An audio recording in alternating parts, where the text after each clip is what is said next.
Hi friends, మీకు video నచ్చితే like చేయండి, సబ్స్క్రైబ్ చేయండి. భాగ్య కోల్కత్తా వస్తుందన్న విషయం మనోహరికి ముందే తెలిసిపో ఈ మనోహరి కూడా భాగ్యని ఫాలో అవుతూ ఉంటుంది.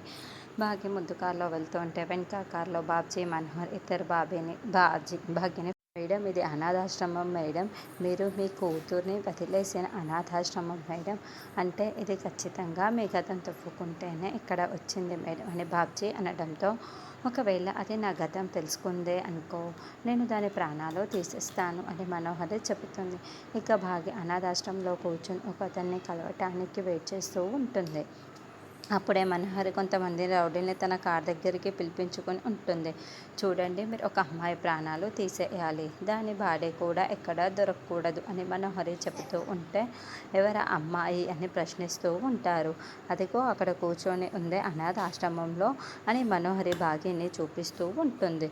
ఇక వాళ్ళు భాగ్యని చూస్తే, ఎవరి చేతికి మట్ అండకుండా మేము మట్టిలోనే కలిపేస్తాములే అండి, మీరు టెన్షన్ పడకండి అని చెప్పి వెళ్తారు. తర్వాత భాగ్య దగ్గరికి ఒకతను వచ్చి మాట్లాడుతూ ఉంటాడు.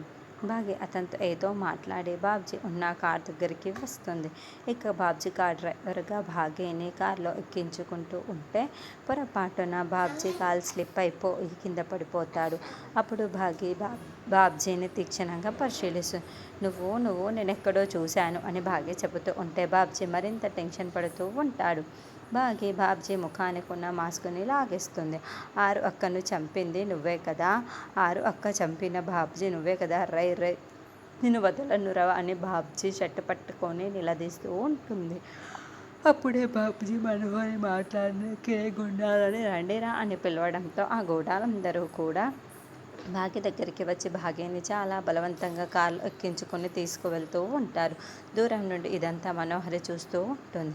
మరి రౌడీల వల్ల చిక్కుకున్న భాగ్యని ఎక్కడో ఉన్న అమర్ వచ్చి ఇలా కాపాడుతాడు, లేకుంటే భాగ్యనే తప్పించుకుంటుందా అంది మనం నెక్స్ట్ ఎపిసోడ్లో చూద్దాం.